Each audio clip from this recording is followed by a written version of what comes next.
Olá a todos e a todas, sejam bem-vindos ao segundo dia, né, da nossa jornada. Prazer estar aqui com vocês. Eu me chamo Mayara Santos, sou formada em História pela UFBA, mestre em História Social pela UFBA e desenvolvi um trabalho durante o mestrado sobre a trajetória da primeira médica negra da Faculdade de Medicina da Bahia, a Maria Odília Teixeira, formada em 1909. E eu discuto um pouquinho também do acesso às mulheres no ensino superior, e faço esse recorte de raça, né, com a Odília, discutindo esse acesso à educação para as mulheres negras nesse período final do século XIX, início do XX, no período pós-abolição. E aí eu tive o prazer de dividir um texto com o Jucimar, né, que dá, vamos dizer assim, um pontapé inicial para essa nossa comunicação de hoje, né, que é um texto que une as nossas pesquisas, né. Aí tô, inclusive, esperando o Jucimar entrar aqui, né, aguardando ele. Mas é um texto que, olha ele aqui, que une nossas pesquisas. Ele discutindo a escolarização da população negra, né, no final do século XIX, e eu fazendo esse recorte para as mulheres. No final do XIX, início do Jucimar estava aqui falando, agradecendo por isso, né, falando da importância dessas. Vou te apresentar rapidamente. Doutorando pela UFBA, em História Social, tem como tema a educação da população negra no final do século XIX e XX, né? Atuou e atua no ensino médio, fundamental, igreja, curso socioeducativo, formação de professores nas ciências humanas. Então, o Jucimar tem um maravilhoso currículo aí, muito a contribuir, né? E como contribuiu com a minha pesquisa, né? Foi uma leitura obrigatória para a minha dissertação, entender, né, todo esse contexto de escolarização do século XIX. Então, muito obrigado, Jucimar. Está com eco? Você está ouvindo eco, Jucimar? Para mim não, mas alguém está falando aí. Tá? Como tem pouca gente, eu acho que se botar o fone, acho que resolve. Pronto, quando eu for falar, vou colocar o fone. Fica à vontade, tá bom? É com você. Ok. Então, pessoal, boa noite. Eu agradeço imensamente essa oportunidade de poder compartilhar esse momento de um trabalho tão bacana que foi dividir a construção desse texto com Mayara, que nunca é fácil fazer um trabalho fruto de uma pesquisa histórica, porque pesquisar história também não é fácil. Pesquisar história com honestidade, com comprovação de documentação, não é fácil, mas a gente faz porque é por amor, é um trabalho, é uma formação, e é algo que a gente está devolvendo para o universo a oportunidade de continuar aqui e ter força para resistir. Então, é incrível conseguir conquistar e ter um trabalho que possa colaborar de alguma forma com a vida e a permanência da vida de pessoas, que eu entendo que a pauta negra também é isso. E aí, a minha pesquisa, ela começa lá no mestrado, as minhas inquietações decorrentes, inclusive, de enquanto sujeito, no espaço da graduação da UFBA, eu sou de 2004, 2005, é quando existe as cotas, elas são, a UFBA adere às cotas, e chega um outro perfil de estudante que tem muito mais a ver comigo, né? O meu povo estava lá do lado, quando meu primeiro semestre não tinha sido assim, e eu passo a minha graduação toda me questionando onde é na história que essas oportunidades elas começaram a ser negadas para um dia ter que precisar criar uma lei que possibilitasse essas oportunidades.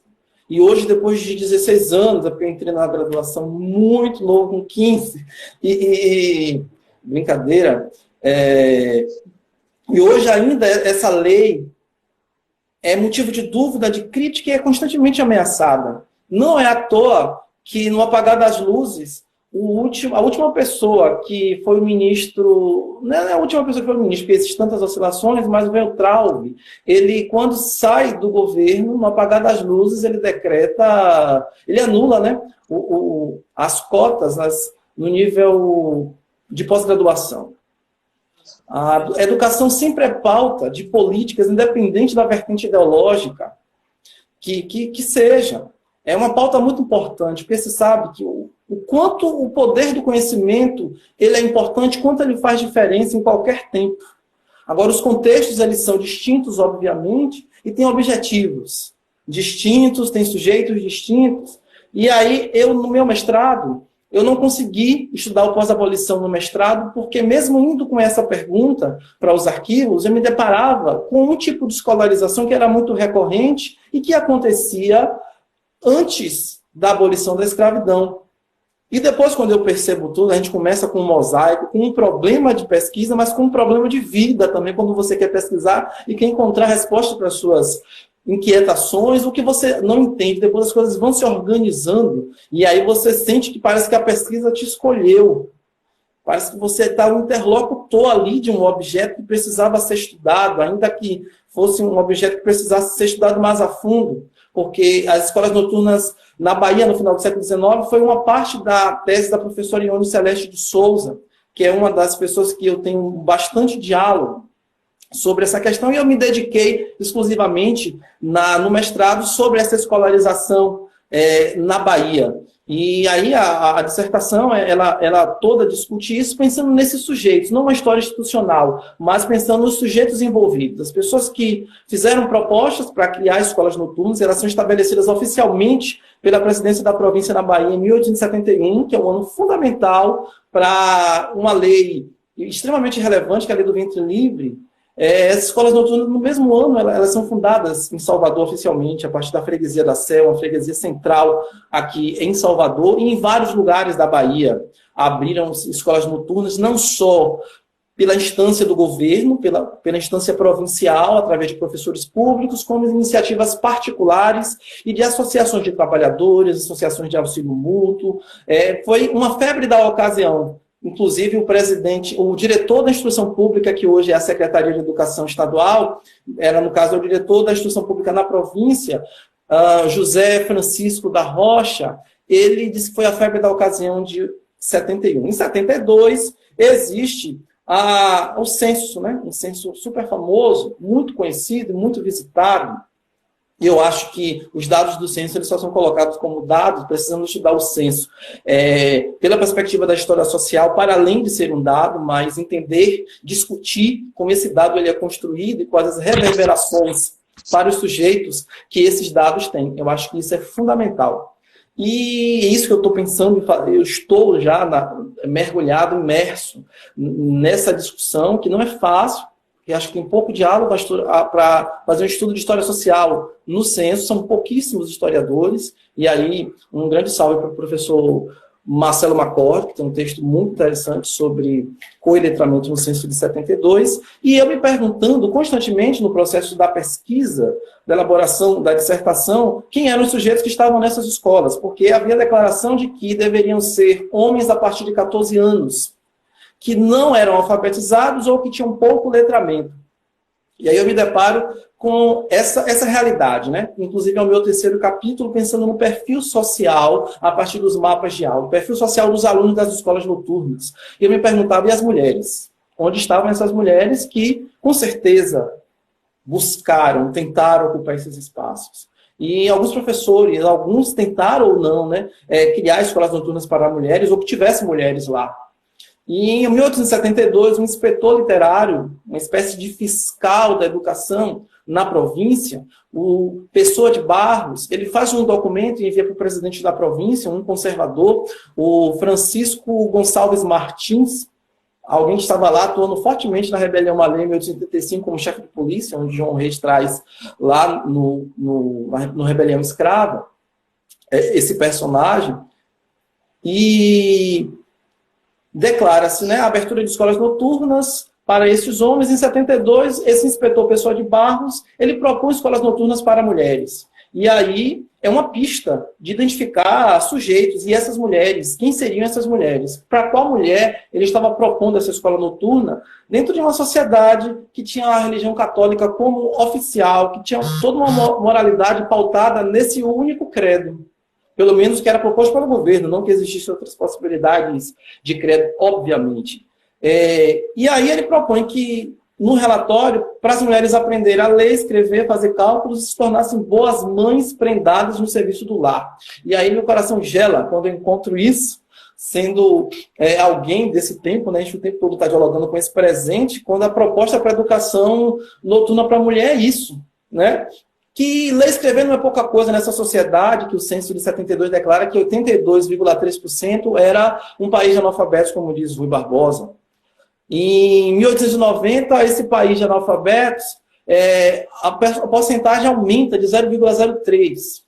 A partir de 72, existiram várias iniciativas para a alfabetização e combater esse alto nível de analfabetismo que existe no Brasil. E aí várias frentes. Eu percebo que as escolas noturnas foi apenas uma frente diante de tantas outras. Ela estava circunscrita a outras iniciativas de alfabetização no Brasil, como escolas agrícolas para formar o trabalhador nacional, que era proposto naquele momento, escola de alfabetização para imigrantes, escolas em associações de trabalhadores, como o Centro Operário, pensando na Bahia, o Centro Operário da Bahia, escolas para vadios, que foi uma das escolas mais... uma preocupação candente desse momento, escolas para pessoas consideradas vadias, e aí você andar na rua e não ter trabalho ou não comprovar moradia, você já era considerado vadio, isso já é um debate que eu trago no doutorado.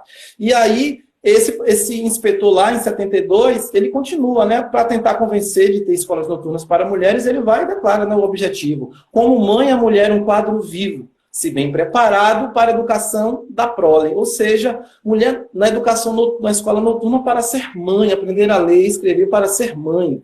Por outro lado, eu fico pensando que existe um proveito em aprender a ler e escrever em uma sociedade de analfabetos, é um diferencial, pensando na perspectiva profissional, até de alcançar outros lugares sociais no mercado de trabalho. Que essa proposta não significa necessariamente que seria acatada como estava sendo colocada pelo inspetor.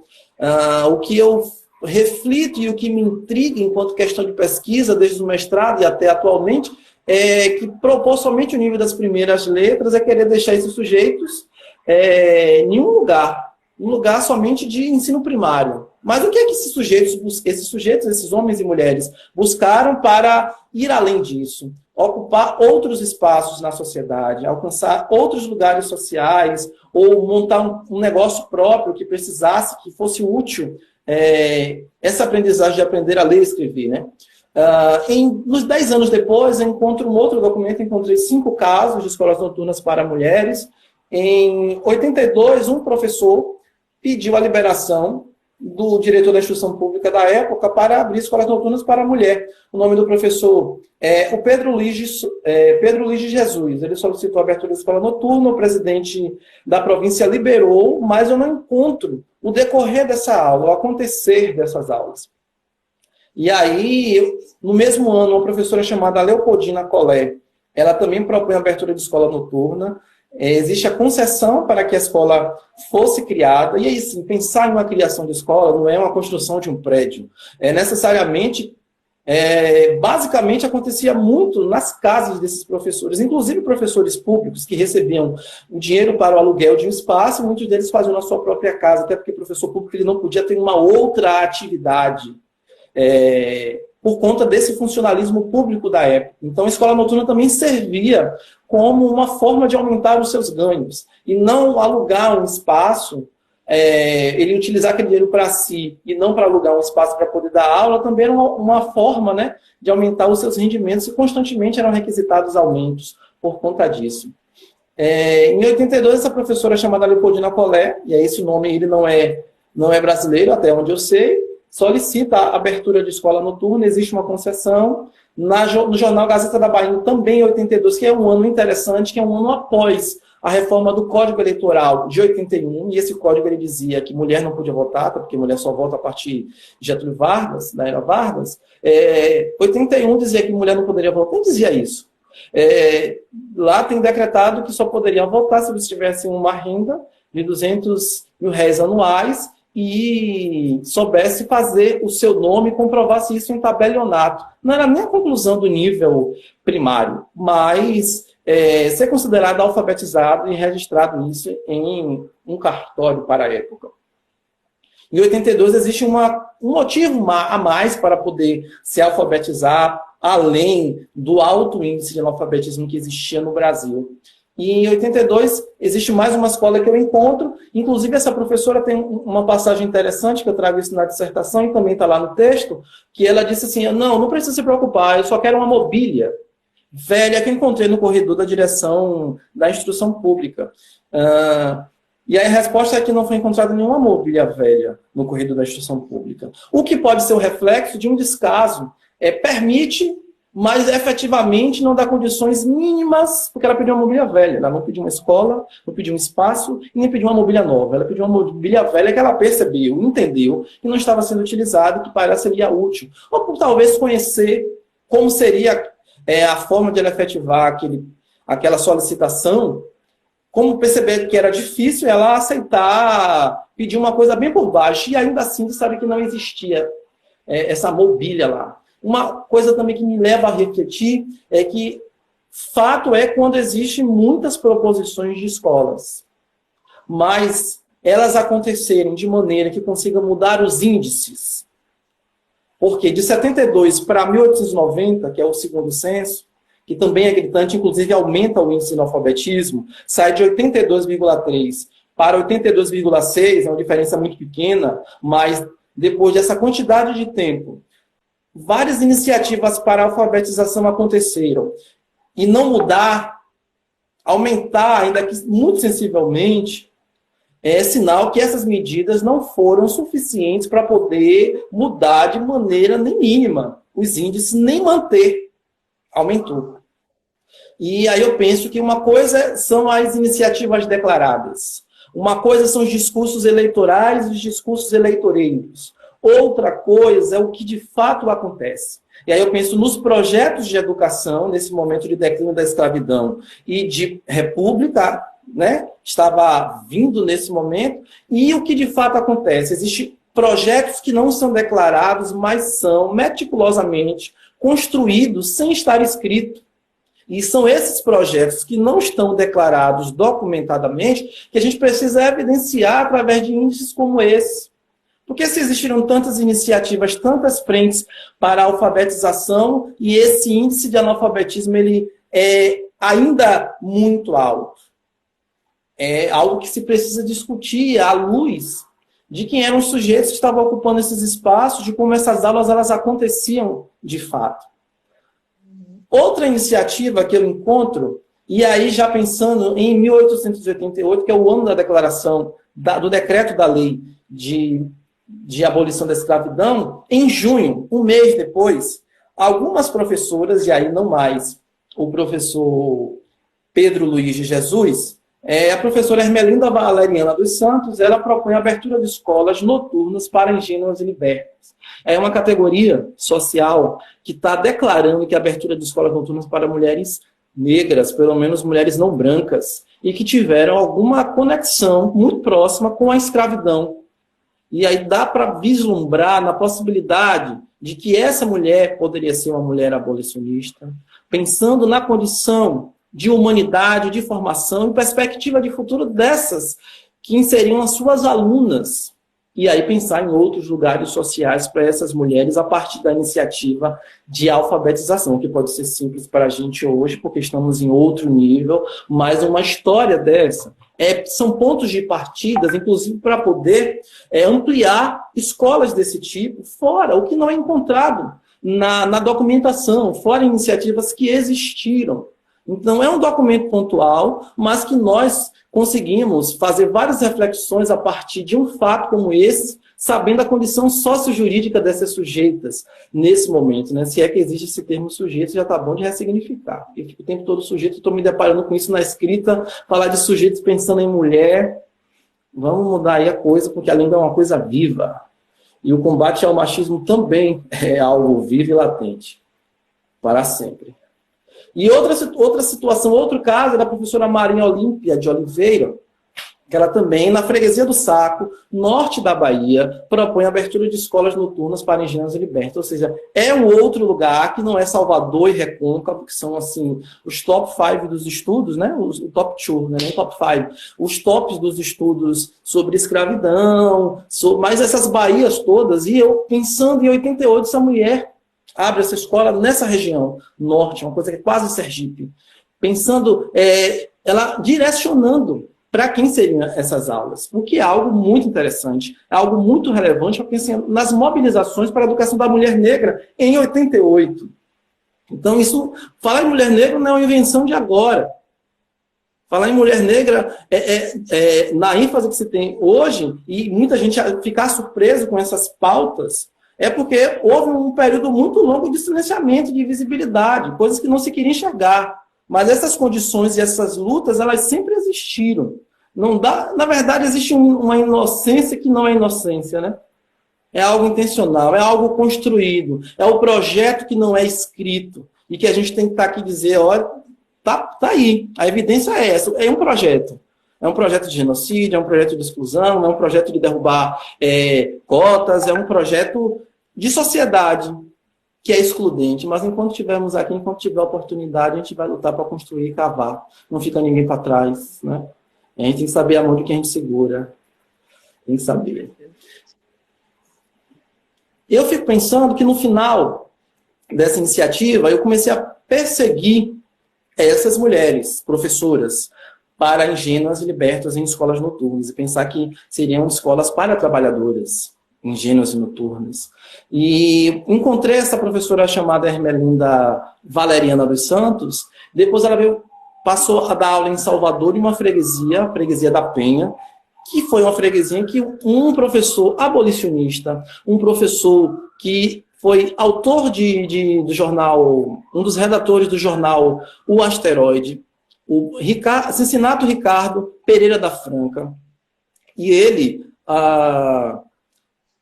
tinha escolas, na verdade. Ele passou a ser o diretor do grupo escolar, aí já pensando na perspectiva republicana, na freguesia da Penha. Então, essa mulher que propõe escola noturna para ingênuas e libertas, nessa freguesia, em um tempo muito próximo, onde existia a atuação desse professor, que ele é muito conhecido, inclusive, no Brasil, porque depois ele se torna deputado, e aí é uma figura, um personagem incrível, que vários autores aqui da Bahia têm trabalhado, inclusive eu o tempo todo me deparo com o Cincinato, quando eu penso que eu posso encontrar outro professor. Se eu não encontro o Cincinato dialogando com eles, esse Cincinato de novo está fazendo alguma outra arte, inclusive pessoas fazendo abaixo-assinado para que ele abra uma escola para trabalhadores. É uma figura muito expressiva, ao lado de outros, né? Tem o Maxwell, que o Sivaldo estuda, inclusive a gente está escrevendo um texto agora sobre 3 professores, o Cincinato, Ricardo Pereira da Franca, e esse aí é mais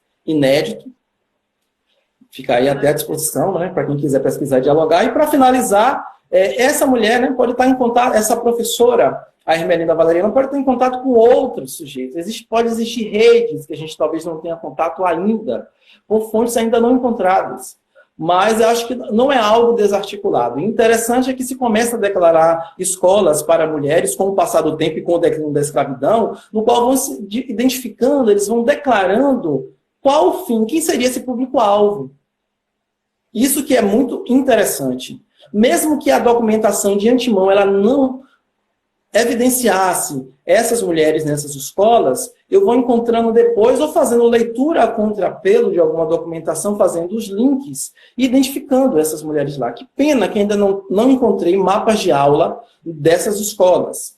A história ela tem essa coisa que, principalmente se tratando desses sujeitos, esses homens e mulheres, uma documentação muito fragmentada. A história da educação ainda tem uma outra coisa, que além de uma fragmentação, que é comum para estudar o sujeito comum, a gente tem a dificuldade de uma dispersão. Além da fragmentação, existe uma dispersão da documentação, né? Como um processo crime, além do documento você encontra meio monte de coisa. Um pedaço aqui, um pedaço ali, depois de anos você vai encontrar outra coisa, mas a gente está aqui. Como o nosso trabalho, além de uma titulação, além de ser algo que venha nos garantir a sobrevivência, também ele está a serviço de um povo, porque senão ele não terá sentido se não estiver a serviço do nosso povo. Porque é assim que é uma rede de fato. Não é uma rede de um momento, é uma rede que precisa ser construída historicamente, tecida através de nós consistentes para que sejam duradouros e que não se rompa com qualquer governo, com qualquer sujeito que surge do nada e que para o nada deve se ir. Então eu agradeço mais uma vez, a minha fala se encerra aqui. Agradeço a oportunidade de ter esse contato, de ter coragem de estar aqui assistindo, e essa rede de historiadores negros, que é incrível e que realmente fortalece os nossos trabalhos, que é um catalisador para as nossas pesquisas, para as nossas formações e para as nossas vidas, enquanto pesquisadores, observadores do mundo. Um beijo, Mayara, muito obrigado. Agora com vocês, agora a sua exposição, Mayara, sobre essa primeira negra, mulher negra formada na Faculdade de Medicina da Bahia. Obrigada, Gilson. Prazer te ouvir falar. Você estava tão assim, né? Tão empolgado, estava tão bom. A gente já chegou a 25 minutos, mas assim, Uma foi vida. maravilhoso. Uma vida, né? Mas uma vida maravilhosa. Gostei muito de ouvir falar. Seu trabalho que é tão importante para mim, foi tão importante, né? Para minha dissertação, para entender mesmo, né? Como eram esses debates, né? Para o ensino básico, né? As chamadas primeiras letras para essa população e para as mulheres, né? Então, é um trabalho para mim, assim, feijão com arroz, né? Eu não posso passar sem. Então, muito obrigada, Wilson. Adorei. E agora eu vou falar um pouquinho, né? Já a carona do texto de Lucimar, enquanto estavam ocorrendo esses debates, as tentativas de abertura, né, dessas escolas noturnas ou escolas de primeiras letras para as mulheres, já havia também um debate, né, aí acontecendo, para o acesso dessas mulheres ao ensino superior aqui no Brasil, porque até 1879, com a reforma Leôncio de Carvalho, as mulheres não tinham acesso ao ensino superior. E aí a gente vai ter algumas mulheres que, antes mesmo dessa reforma acontecer, vão conseguir estudar medicina fora do país. New York College, né? Aí eu tenho dois exemplos, que já é até bem discutido em psicografia, que é a Maria Augusta Generosa.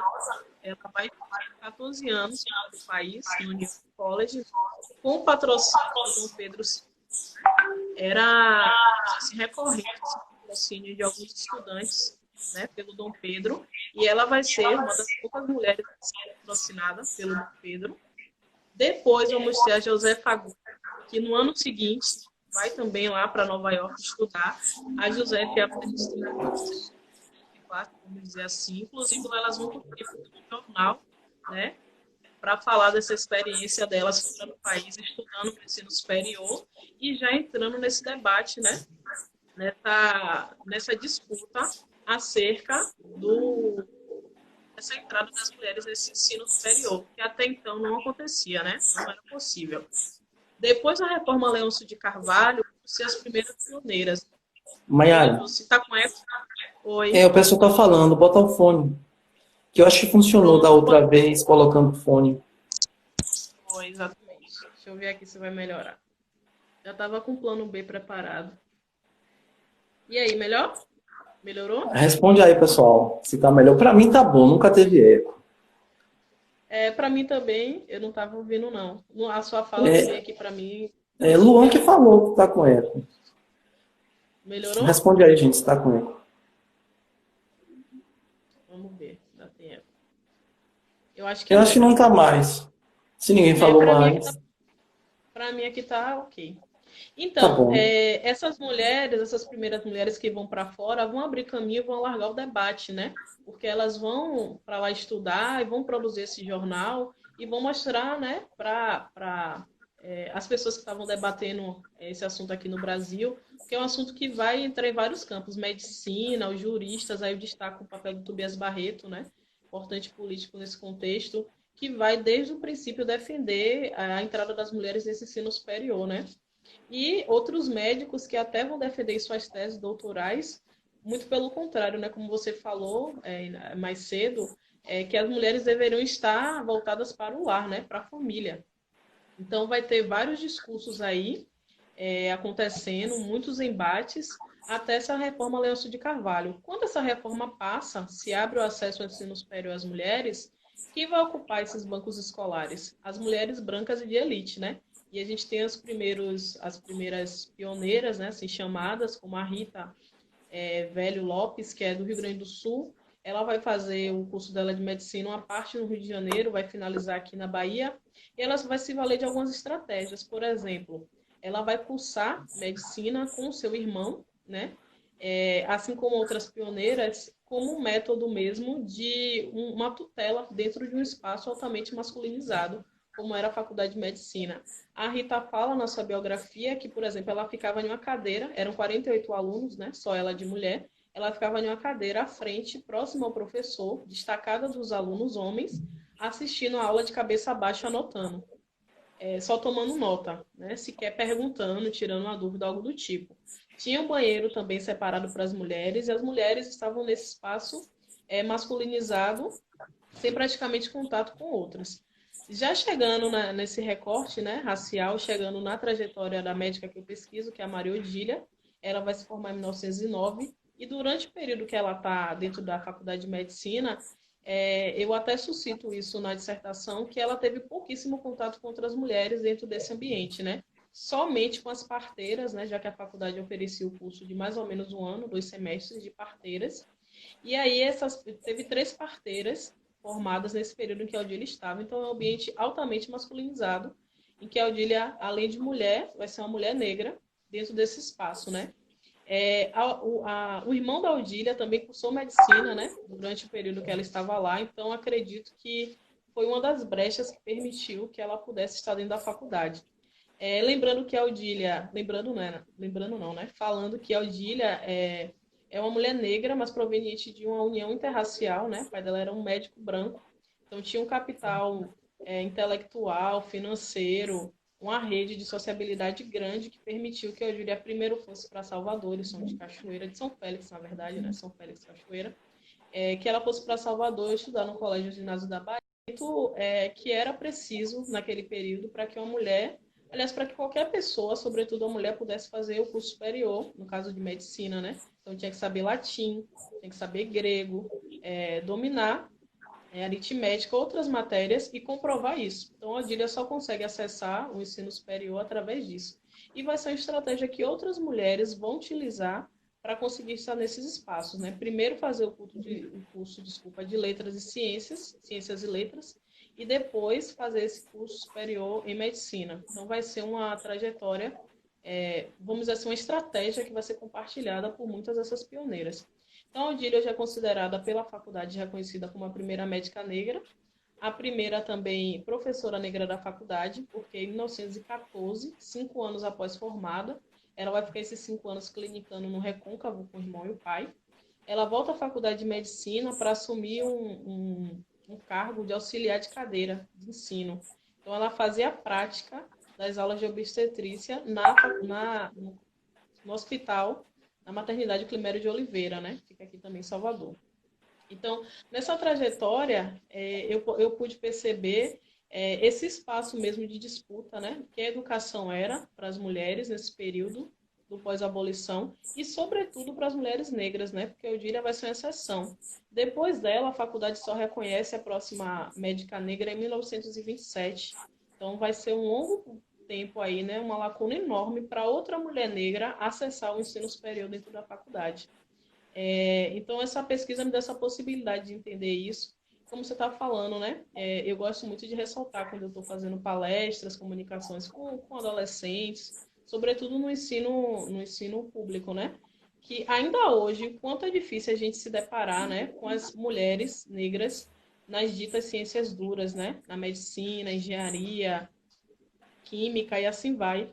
O quanto que nos saltam os olhos, né, a presença dessas mulheres, e o quanto a gente precisa debater isso, né, esse acesso das mulheres, sobretudo as mulheres negras nessas ciências duras, e o quanto que isso é muito caro para a gente, né, tem que ser debatido mesmo, conquistado, e que, como você falou, nós estamos em rede, né.